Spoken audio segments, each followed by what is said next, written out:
औरंगजेब के पिल्लो जितना नाजायज औलाद हो ना, तो कान खोल के सुन लेना कि तुम दूध मांगोगे तो खीर देंगे, और जहां औरंगजेब के कब्र मानोगे तो बीचे से चीर देंगे। याद रखना बात को। कब्र मत हटाइए, कब्र के ऊपर एगो शौचालय बनवा दीजिए। हम 12,000 रुपया मोदी जी से लेके और शौचालय बनवा दे रहे हैं। रियली बता रहे हैं कि यहाँ से टिकट करवा के हम नागपुर जाएंगे, औरंगजेब के मुंह में पेशाब करके आ जाएंगे, मुंह में मुद के आ जाएंगे। सुन लीजिए बात को।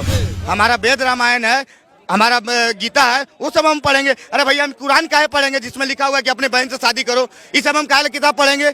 है क्या लगे? यही चले कहा जाता है गुरुकुल से कोई बच्चा पढ़ के निकलेगा ना तो एरोप्लेन उड़ाएगा, लेकिन साला मदरसा से जो निकलेगा साला एयरपोर्टे उड़ा देता है।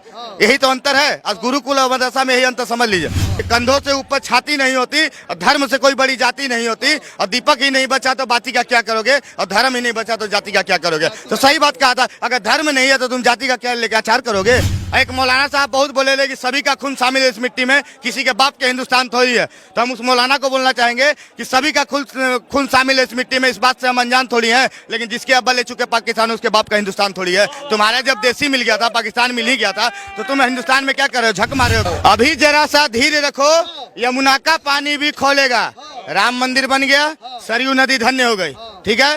अभी जरा सा धीरे रखो, यमुना का पानी भी खोलेगा, और राम भक्त के बाद अभी तो श्याम भक्त भी बोलेगा। और जिस दिन हमारे योगी बाबा बैठ गए प्रधानमंत्री के गद्दी पे, उस दिन कब्र में लेटा औरंगजेब भी राधे राधे बोलेगा। सुन लीजिए बात को, समझ गया ना कि दुश्मनों से जंग जीती हमने, क्या बात, गद्दारों से हारी है। इतिहास गवाह है कि मुगलों ने खंजर पीठ में मारी है।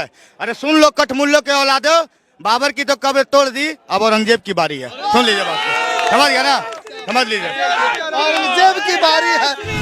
नागपुर का उदाहरण देख लीजिए कि क्या हुआ है, कैसे नहीं होगा। नागपुर में जो बीजेपी क्या कर रही है, और जो कर रहा है जो सामने आपके नजर के सामने है।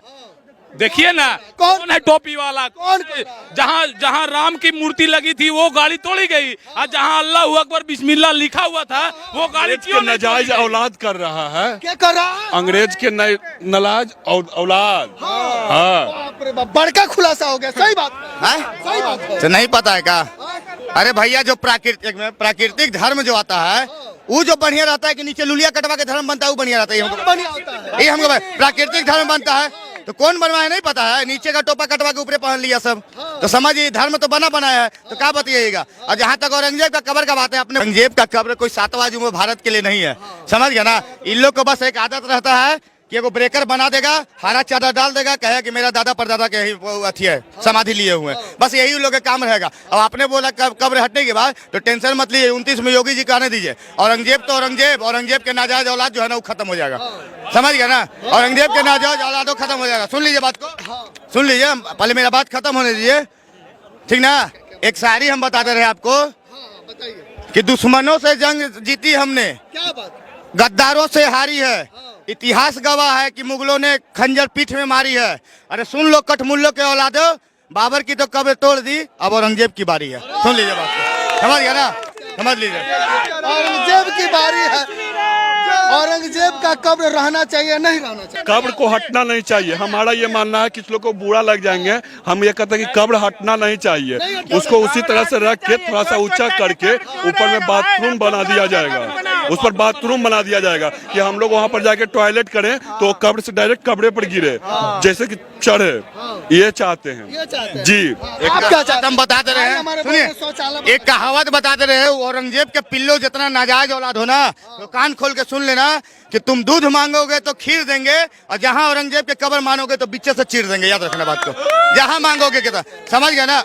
गलत क्या बोले भैया, हम तो मोदी से कहना चाहते हैं कि शौचालय अपने भारत में बनवाया ना, कब्र मत हटाइए, कब्र के ऊपर एगो शौचालय बनवा दीजिए। हम 12,000 रुपया मोदी जी से लेके और शौचालय बनवा दे रहे हैं। रियली बता रहे हैं कि यहाँ से टिकट करवा के हम नागपुर जाएंगे, औरंगजेब के मुंह में पेशाब करके आ जाएंगे, मुंह में मुद के आ जाएंगे। सुन लीजिए बात को। अभी जरा सा धीरे रखो, यमुना का पानी भी खोलेगा। राम मंदिर बन गया, सरयू नदी धन्य हो गई, ठीक है। अभी जरा सा धीरे रखो, यमुना का पानी भी खोलेगा, और राम भक्त के बाद अभी तो श्याम भक्त भी बोलेगा। और जिस दिन हमारे योगी बाबा बैठ गए प्रधानमंत्री के गद्दी पे, उस दिन कब्र में लेटा औरंगजेब भी राधे राधे बोलेगा। सुन लीजिए बात को, समझ गया ना। ये इंतजार कीजिए, इंतजार की घड़ी खत्म होगी। जैसे योगी बाबा बैठेंगे ना, तो औरंगजेब के नाजायज औलाद भी जो है ना वो भारत से गायब हो जाएगा। गूगल देखे ना, गूगल गूगल देखे है ना, गूगल पे भी सर्च मारिएगा ना औरंगजेब का औलाद के बारे में तो लोग का नाम नहीं आएगा, सुन लीजिए नहीं आएगा। लेकिन बहुत सारे लोग हैं जो कह रहे हैं कि नहीं, औरंगजेब का जहाँ पे मजार है वहीं रहेगा, हटेगा नहीं। कौन बोल रहा है भैया? बहुत सारे समर्थक हैं, हैं? बहुत सारे समर्थक। मतलब औरंगजेब के औलाद बोल रहे हैं कि कुछ उसमें से हिंदू भी हैं, ये बताइए।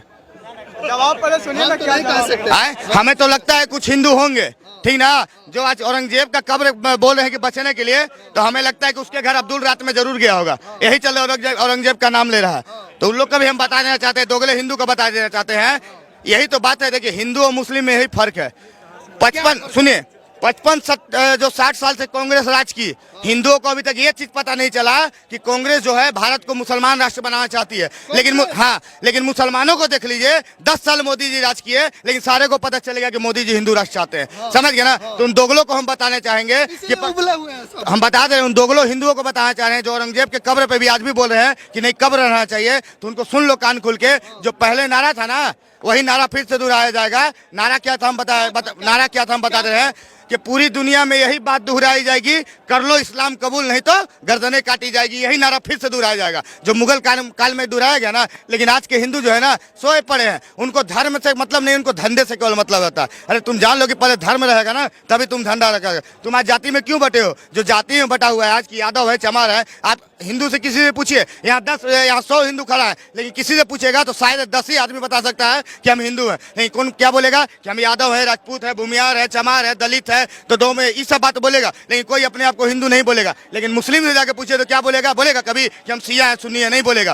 केवल क्या बोलेगा? तो मुसलमान है। तो यही तो बात है। कन्हैया मित्तल ने सही बोला था कि कंधों से ऊपर छाती नहीं होती और धर्म से कोई बड़ी जाति नहीं होती, और दीपक ही नहीं बचा तो बाती का क्या करोगे, और धर्म ही नहीं बचा तो जाति का क्या करोगे। तो सही बात कहा था, अगर धर्म नहीं है तो तुम जाति का क्या लेकर आचार करोगे? धर्म के प्रति रहो। समय गीता ही पढ़े होगे, गीता का भी पहला श्लोक याद रहना चाहिए। तो चले पढ़ो, लिखो, ज्ञान लो, उससे समझो। हमारा वेद रामायण है, हमारा गीता है, वो सब हम पढ़ेंगे। अरे भैया हम कुरान काहे पढ़ेंगे जिसमें लिखा हुआ है कि अपने बहन से शादी करो? ये सब हम काहे किताब पढ़ेंगे हैं? तो हम लोग अपने किताब में पढ़ेंगे भैया। मौलवी तो कहते हैं कुरान में लिखा है जानवरों को नहीं मारना चाहिए, चिट्टी को नहीं मारना चाहिए, सबके साथ प्रेम व्यवहार बनाना चाहिए, बड़ों का सम्मान करना चाहिए, महिलाओं का इज्जत करना। देखिए आज मौलवी खुद बोला है कुरान में। आज जो अगर भारत में शिक्षा और रोजगार का बात उठा रहे हैं ना, तो सबसे ज्यादा ही कौन है पता है? कन्वर्टेड जो कटा हुआ है ना, उन लोग ज्यादा उठा रहे हैं। अभी मौलवी साहब बोल के क्या गए कि मोदी जी शिक्षा और रोजगार पे बात ही नहीं करते। अरे भैया तो आप भी तो मदरसा से शिक्षा लेके आए हैं। आसमान से वो किताब आता है और लिखा हुआ है कि धरती चपटी होती है, तो धरती चपटी है?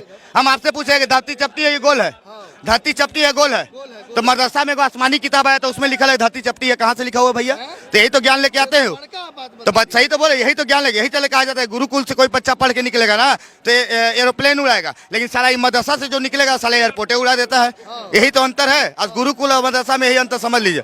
बस हम नहीं कहेंगे। अभी दिल्ली में जंतर मंतर पर वहाँ पे जो है मुसलमानों को धरना दिया जा रहा है। एक मीडिया पूछते हैं यहाँ पे क्यों धरना दिया जा रहा है, तो वो बोलते हैं कि नहीं बात कीजिए, पूछवे मत कीजिए कुछ भी। काहे नहीं पूछेंगे? तो यही तो बात है कि बस उन लोग का फूक दिया जाता है कि जाओ बेटा करो आंदोलन। काहे लगी है? ज्ञान दिया ही नहीं जाता है। अरे उस आदमी को क्या ज्ञान दिया जाए जो हमारे देश के राष्ट्रपति का नाम नहीं जानता है?